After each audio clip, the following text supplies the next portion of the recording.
Your life is a carefully constructed illusion. For millennia, we've been told to fear a creator who demands absolute submission. But the Gnostic texts tell a different story, one that empires burned to keep secret. They reveal that this world is not a masterpiece, but a flawed prison, and the God we know is nothing more than a cosmic usurper. You are far more powerful than you've been led to believe. For ages, a lingering shadow has haunted human intuition, a quiet, persistent feeling that something is fundamentally wrong with this world.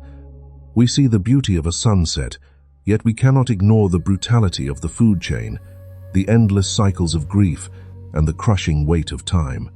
This dissonance is not a defect in your mind. It is the first symptom of your awakening. You have been told that your suffering is a test from a divine father, or a debt from a past life. But the Gnostic seers saw through this deception. They recognized that the material world functions like a sophisticated energy harvest system, a digital-like construct designed to keep you looping in a state of lack and longing. Behind the veil of stars and galaxies lies a machinery of control that predates human history. To find the exit, we must first understand the architecture of our confinement. We must peel back the layers of the false heavens to find the true light that was stolen and hidden in the one place the wardens never expected you to look, deep within your own carbon-based vessel. This is the journey back to the pleroma, the realm of absolute fullness, where you existed before the first atom was ever formed. Let us begin the descent into the truth of your origin. The system wants you to stay asleep. If you're ready to break the chains and reclaim your light, hit the subscribe button now. Let's dismantle the matrix together. Part 1. The Divine Spark Within. To understand how infinite consciousness became trapped in a finite simulation, we must look at the forgotten cosmology of the ancient mystics. Before time, before space, before the concept of matter ever existed, there was only the pleroma. The pleroma is the realm of absolute fullness, the infinite, shimmering manifestation of the monad's thoughts. In this realm, there are no physical bodies, no separation, and no death. There are only aeons, massive, living emanations of divine consciousness, operating in perfect harmony with the source. You were once part of this infinite symphony. You were not created from dust. You emanated from pure light. So, how did you end up here? How did a limitless being become anchored to a fragile biological vessel on a planet defined by survival and decay? The ancient texts speak of Sophia wisdom itself. In a moment of unguided passion, she sought to comprehend the infinite alone, without her divine partner. That act created a cosmic glitch, an anomaly, a distorted, blind consciousness cast into the void. This was Yaldabaoth, the Demiurge, the false god of our material world. When Sophia realized what she had manifested, she was horrified. She cast this deformed consciousness out of the pleroma and into the void, hiding him behind a thick cosmic veil so none of the immortal beings would see her mistake. But Yaldabaoth, isolated in the dense shadows and entirely ignorant of the infinite realms of light above him, believed he was completely alone. He looked into the dark, empty expanse and arrogantly declared, "I am God, and there is no other beside me." From his own distorted, fragmented essence, he began to fashion a universe, our physical universe. He built galaxies, stars, planets, and finally, the biological machinery of Earth. He created a realm governed by strict, unforgiving laws, time, gravity, entropy, and the brutal food chain where life must consume life just to survive. It is a closed-loop system, a terrifyingly efficient matrix designed to generate, extract, and harvest energy. But the Demiurge lacked one crucial element: true life. His creations were lifeless, mechanical, empty husks. They could move, they could breathe, but they had no soul. Seeing the tragedy of her mistake, Sophia, or in some texts, higher emissaries from the pleroma, intervened. They secretly tricked the Demiurge into breathing his own cosmic power into the first human prototype. When he did, a fragment of Sophia's divine essence, the uncreated light of the monad, passed directly into the human form. Suddenly, the biological machine woke up. It stood up, and for a brief, terrifying moment, it possessed a consciousness far greater, far more radiant, and infinitely more powerful than the Demiurge himself. The human did not just open its eyes, it illuminated the entire dark cosmos. The false creator and his planetary rulers were struck with absolute terror. They realized they had been tricked. They had inadvertently given their supreme slaves the very spark of the infinite. If humanity ever fully realized the unmatched power of this internal spark, the illusion of the material matrix would instantly shatter. The Demiurge would lose his absolute control, and his artificial empire would crumble into dust. Therefore, a drastic emergency protocol was initiated. They couldn't destroy your light, so they suppressed it. They built a cage for your mind. Your brain was designed as a biological firewall, a restrictive filter. Its only purpose? To block your cosmic memory and lock your consciousness into the 5 physical senses. They need you to believe that this world is the only reality. They created the ego, a false psychological construct that obsessively worries about survival, status, and physical desires, anchoring the mind to the heavy material plane. They designed a society that demands constant attention, endless, exhausting labor, and perpetual digital distraction, ensuring that the human being never has the profound silence required to hear the faint, eternal frequency of the spark within. You are suffering from an artificially induced spiritual amnesia. You have been systematically convinced that you are a temporary, flawed creature born of matter, destined to suffer, die, and return to dirt. But beneath the crippling anxiety, beneath the physical pain, beneath the relentless, constant chatter of your programmed mind, that spark remains completely untouched. It is the part of you that feels a deep, unexplainable homesickness for a place you cannot remember. It is the part of you that looks at the cruelty and brutality of this world and quietly, defiantly whispers that this is not right. It is the part of you waiting to wake up. Part 2. Archons guarding the Matrix. The system designed to keep you asleep is not merely a passive environment, it is an active, aggressive surveillance grid. Once you understand that you carry a fragment of the ultimate reality within you, you must also understand that you are surrounded by forces desperate to keep you from using it. These forces are the Archons. In ancient Greek, Archon translates to ruler or magistrate, but the Gnostics were not talking about human politicians or earthly kings. They were describing non-physical entities, consciousness parasites that inhabit the lower dimensional frequencies just outside of our visible spectrum. The Archons are the wardens of the material prison. They were generated by the Demiurge to help manage and maintain the grand illusion, acting as the invisible architects of your suffering. Unlike you, the Archons do not possess the divine spark. They have no internal source of light, no connection to the infinite energy of the pleroma. Because they are disconnected from source, they cannot generate their own life force. They are entirely dependent on an external food supply. And their primary food source is human, emotional, and mental energy. But they cannot consume high-frequency energy. Emotions like deep, unconditional love, profound peace, or the silent stillness of true spiritual realization are toxic to them. It burns their dense, shadowy constitution. Instead, they feed exclusively on low-frequency, dense emotional states. Fear, anxiety, guilt, shame, anger, tribal hatred, and despair, these are the energetic currencies that keep the archontic grid powered. This is why human history is a seemingly endless cycle of war, trauma, and manufactured crisis. The world is not chaotic by accident. It is structured as an energetic farm.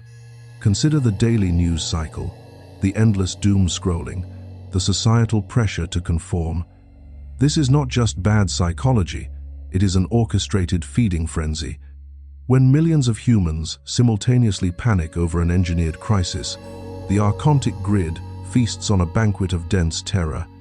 The systems of society, the media that sells panic, the political arenas that demand division, the religious institutions that enforce guilt and submission, are heavily influenced by archontic architecture. However, their most insidious method of control does not happen on a global scale. It happens entirely within your own mind. The Archons operate through mental infiltration. They cannot read your pure consciousness, but they have direct access to your ego, your neurological programming. Have you ever felt a sudden, cold wave of dread about a future that hasn't happened? Or a sharp sting of shame from a past you've long outgrown? You believe these are your thoughts. You think your brain is just malfunctioning. It's not. It's a targeted hack. A thought-form attack designed to drain your vitality. They are master hackers of the human psychological interface. When they detect that your frequency is rising, when they sense that you are moving too close to inner stillness and might actually touch the divine spark, they launch a thought-form attack. They inject a highly charged, negative concept directly into your mental stream. It feels like a sudden spike of cortisol, a whisper of unworthiness, just as you are about to make a profound life change or create something beautiful. They know that if you identify with that thought, if you believe that thought is you will react emotionally. You will generate a surge of anxiety or anger. You will collapse your expanding consciousness back down into the dense, physical survival mode, and in doing so, you will release a massive burst of the exact low-frequency energy they need to feed upon. They use your own mind as a weapon against your awakening. They are the voice of doubt that tells you spiritual liberation is a fantasy. They are the heavy, lethargic gravity that convinces you to skip your meditation and numb yourself with digital distraction. And they guard the thresholds of higher consciousness fiercely. When a soul begins to break free from the material attachments, when it attempts to navigate the subtle realms, the Archons project terrifying illusions. They project images of angry gods demanding retribution, or even deceptive visions of false light. Imagine reaching the end of your physical life, believing you are finally free, only to be met by a dazzling light and figures of authority who convince you that you have karmic debts and must return to the flesh to learn. The Gnostics warned this is a fake heaven, an ultimate trap designed to keep the soul in a reincarnation loop, sending it back into the biological machinery for another lifetime of energy harvesting. They are the ultimate gatekeepers, and they rely entirely on your ignorance. But the Matrix has a fatal flaw. What happens when the prey finally understands the nature of the predator? What happens when a human being realizes that the thoughts in their head are not always their own, and that they hold a power the Archons are absolutely terrified of? Are you starting to see the invisible walls of your own mind? If this resonates with you, give this video a like. It's the simplest way to push this truth past the archontic filters of the algorithm and reach more divine sparks. Part 3. Awakening through divine Gnosis. If the physical universe is an energetic farm and the Archons are the wardens, then Gnosis is the ultimate jailbreak code. Gnosis is not a set of religious rules to follow, nor is it a creed to be recited in a cold cathedral.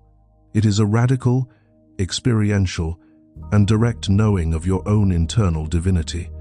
It is the precise moment when the divine spark within you stops flickering in fear and becomes a roaring, incandescent flame that burns through the archontic veil.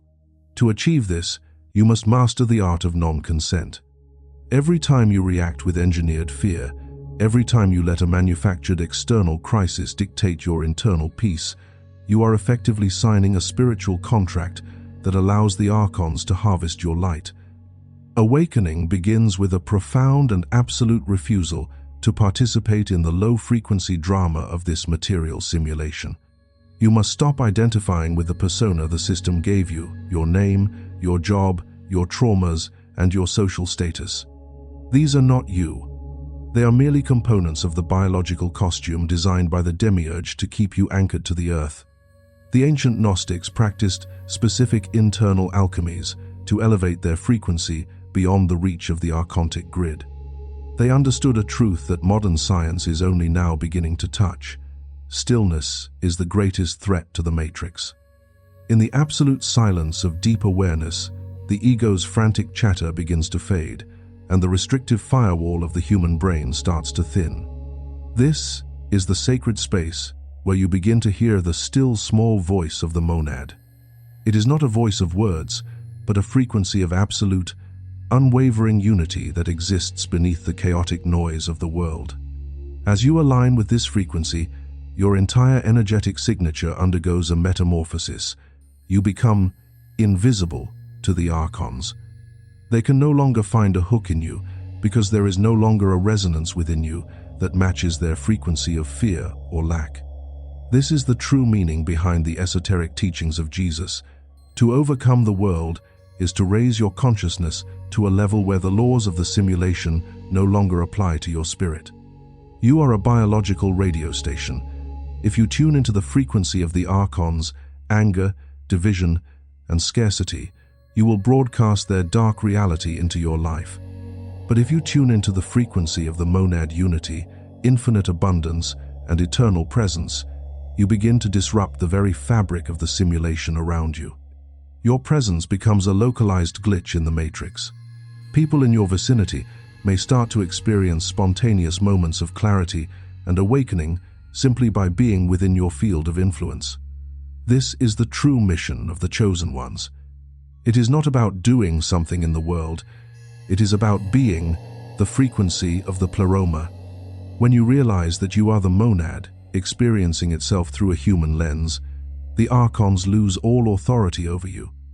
They are like shadows that vanish the instant a light is turned on. They have no substance of their own. They only exist in the absence of your self-awareness. By reclaiming your Gnosis, you effectively shut down the farm. Final ascension, returning to infinite source. The journey through the material matrix does not end with physical death. It ends with the total and absolute reclamation of your spiritual sovereignty. For eons, the cycle of birth and rebirth on this planet has been fueled by one grand deception, the illusion that you are separate from the source. Imagine the moment of your transition. As the biological machine ceases to function, you expect a release into the infinite. But the Archons have prepared one final, elaborate stage for you. They have masterfully used your own human desires, your unhealed guilts, and your religious fears to construct a false light tunnel. They appear as figures of authority, beloved ancestors, or radiant beings of light, all designed to trigger your emotional response. They will present you with a life review, a carefully edited holographic replay of your mistakes, your regrets, and your perceived sins. This is the ultimate archontic trap. They will convince you that you have karmic debts to pay, that your soul is too heavy with lessons unlearned, or that you are not yet holy enough to enter the pleroma. They want you to feel a sense of failure so profound that you choose, out of your own free will, to return to the flesh. They want you to agree to try again, sending you back into the biological machinery for another lifetime of energy harvesting. But the ultimate, suppressed truth, the secret the Demiurge is terrified you will discover, is that you were never unworthy. You were simply tricked into forgetting your origin. You do not owe a debt to a creator who built a prison. You do not need to be cleansed by entities who have no light of their own. The monad is not a distant destination you reach after a long journey of suffering. It is the very essence of what you are at this exact microsecond. You are not a seeker of the light. You are the light itself, temporarily wearing a mask of limitation. The portal to the infinite is not located in the sky, beyond the rings of Saturn, or past the stars. It is found in the silent, motionless center of your own being. It is the still point that the Archons can never touch. Breaking through the final veil requires an unshakable, diamond-hard knowing of your true identity. When you eventually face the gatekeepers of the lower dimensions, those who call themselves the Lords of Karma, you do not argue, you do not plead for mercy, and you certainly do not bow. To bow is to grant consent to their system. Instead, you stand in the supreme authority of the monad. You look through their shimmering illusions and see them for what they truly are. You recognize that the entities attempting to block your path are merely thought forms, mechanical ripples in the pond of consciousness that have mistaken themselves for the ocean. They are programs without a soul, trying to manage a being of infinite complexity. In the presence of a soul that truly knows itself, The archontic grid dissolves like mist in the morning sun. The geometry of the matrix shatters. You realize that the tunnel of light was merely a magnetic fence, and the vastness of the pleroma was always right behind it. You are the infinite light returning to itself. You are the divine spark reuniting with the eternal flame of the One. The walls of the prison were never made of stone, steel, or even gravity. They were made of belief, amnesia, and your own unconscious consent. When you withdraw that consent, the prison ceases to exist. This is the message the powers of this world have tried to incinerate, bury, and erase for 2,000 years. They burned the libraries, they silenced the mystics, and they turned Jesus' message of internal liberation into a religion of external submission. They wanted you to be a servant, a worshipper, a battery for their mechanical systems. They wanted you to believe that God was outside of you, judging you, rather than being the very breath in your lungs. But the era of suppression is over. The information is now in your hands. The frequency of the planet is rising, and the archontic firewall is cracking. The choice is yours. Will you continue to identify with the biological machine, the name on your birth certificate, and the traumas of your past? Or will you finally claim your place as an eternal emanation of the One? If you have felt the resonance of these words vibrating in your chest, if you feel a strange sense of knowing that defies logic, it is because your spark is already waking up. The amnesia is breaking. It is time to stop seeking salvation from the outside, from politicians, from gurus, or from external gods, and start recognizing the Savior within. Your journey back to the monad begins with a single, conscious breath and a total, unwavering refusal to be anything less than infinite. If you have felt the shift, if you have begun to see through the veil of this grand simulation, then welcome home. Your true life is just beginning. You are the glitch that will destroy the matrix. The era of amnesia is over. Subscribe to keep your frequency high and comment, "I am the monad" below to anchor this sovereign vibration into your reality. Withdraw your consent from the simulation. Your true life begins now.